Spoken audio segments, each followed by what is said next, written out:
আমার কথা শুনে রতন অট্ট হাসিতে মেতে উঠল।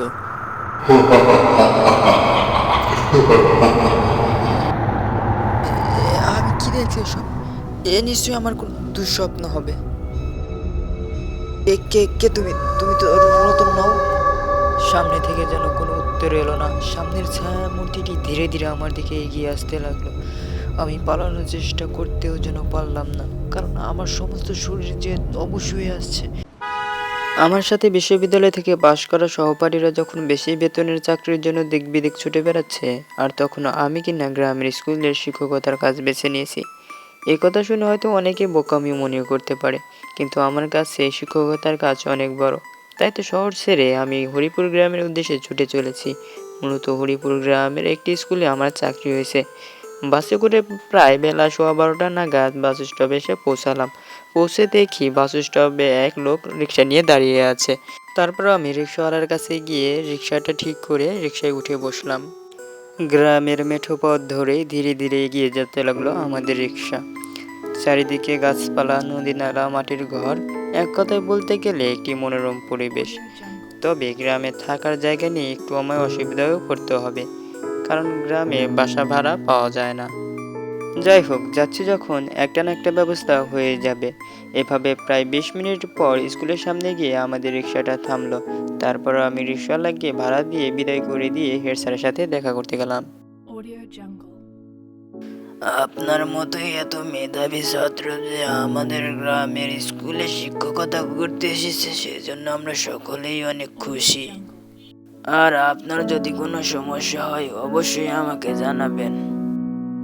অসংখ্য ধন্যবাদ আপনাকে। শুধু আমার থাকার মতো যদি একটা ব্যবস্থা করে দিতেন। আপাতত কিছুদিন আপনি আমার বাড়িতেই থাকুন। তারপর স্কুলের ওই দক্ষিণ পাশে একটা ঘর আছে, সেখানেই আপনার থাকার ব্যবস্থা করে দেওয়া হবে। এ বিষয়ে আমি স্কুল কমিটির সাথে আগেই কথা বলে রেখেছি। এতে আপনার কোনো অসুবিধা হবে না তো? না না, আমার কোনো অসুবিধা হবে না। তাহলে আপনি বরং আমার বাড়িতে গিয়ে একটু বিশ্রাম নিন। এ রতন,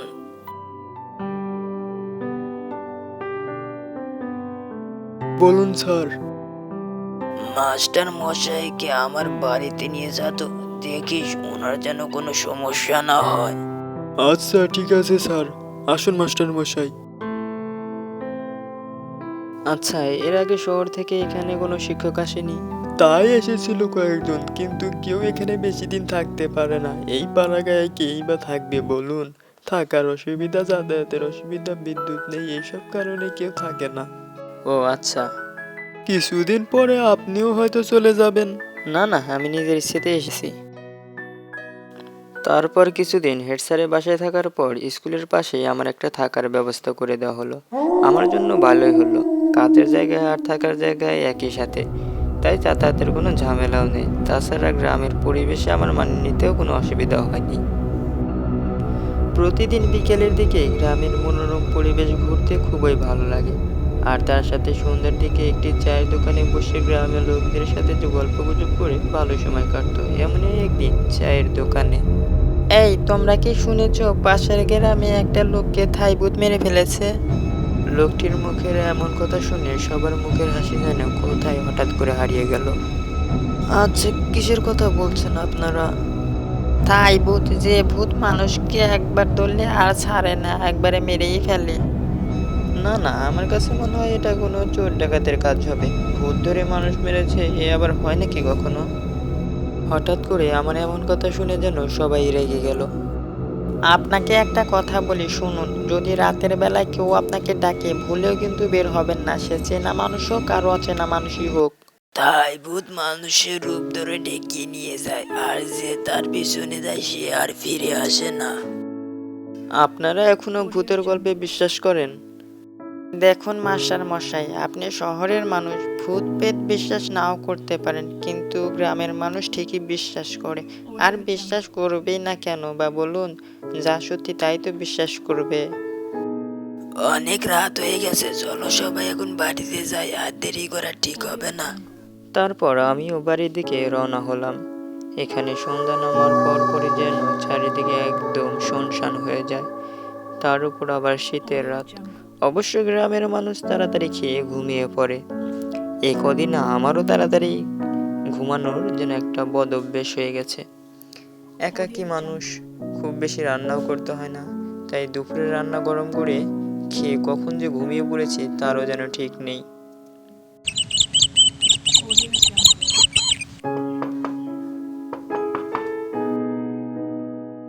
এত রাতে আবার কে এলো? কে কে আপনি? মাস্টার মশাই, আমি রতন, দরজাটা একটু খুলুন। কি হয়েছে রতন?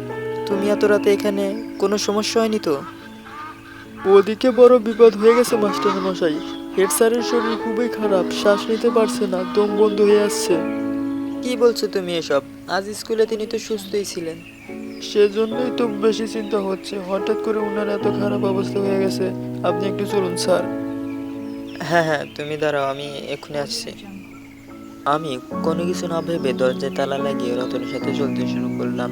চাঁদের আলোয় মোটামুটি পথ দেখা গেলেও অন্ধকার আর কুয়াশার কারণে দূরের কিছুই যেন বোঝা যাচ্ছে না। আমি শুধু রতনকে অনুসরণ করে চলতে লাগলাম। আচ্ছা, হাসপাতালে নেওয়ার কি কোনো ব্যবস্থা করা হয়েছে? আশেপাশের 3 গ্রামে কোনো হাসপাতাল নাই। গ্রামের কবিরাজ মশাইকে খবর দেওয়া হয়েছে, মনে হয় তিনি চলে এসেছে। হঠাৎ আমি রতনকে ডাক দিয়ে বললাম, আচ্ছা একটু দাঁড়াও, স্যারের বাড়ি তো এদিকে, তুমি এই পথে কোথায় যাচ্ছ?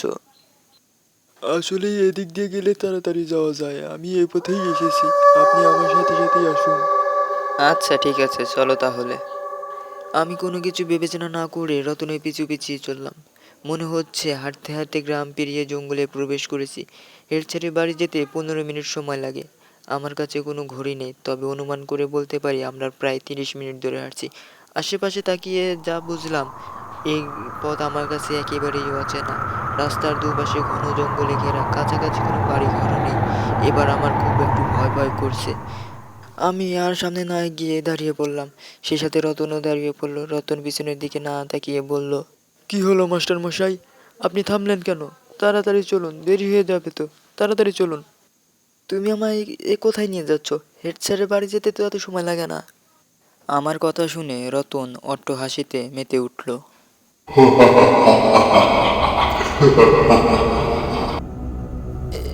আমি কি দেখছি এসব? এ নিশ্চয়ই আমার কোন দুঃস্বপ্ন হবে। এ কে কে তুমি? তুমি তো রতন নও। সামনে থেকে যেন কোনো উত্তর এলো না। সামনের ছায়া মূর্তিটি ধীরে ধীরে আমার দিকে এগিয়ে আসতে লাগলো। আমি পালানোর চেষ্টা করতেও যেন পারলাম না, কারণ আমার সমস্ত শরীর যে অবশ হয়ে আসছে। ঠিক সেই মুহূর্তে দূর থেকে দেখতে পেলাম কেউ একজন সাইকেল চালিয়ে এদিকেই আছে। বেশ কয়েকবার চেষ্টা করলাম তাকে চিৎকার করে ডাকার, কিন্তু আমার গলা দিয়ে যেন কোনো আওয়াজই বের হচ্ছে না। বিভৎস ছায়ামূর্তি যখন দেখতে পেলো কেউ একজন এদিকে আসছে, তখন সে ধীরে ধীরে অদৃশ্য হয়ে যেতে লাগলো। কাছে আসার পর বুঝতে পারলাম সাইকেল চালিয়ে রতন এদিকে আসছে। মাস্টার মশাই, আপনি আপনি এত রাতে গ্রামের এই শেষের দিকে কি করছেন? আমি কোনো মতে নিজেকে শান্ত করে সবকিছু রতনকে খুলে বললাম।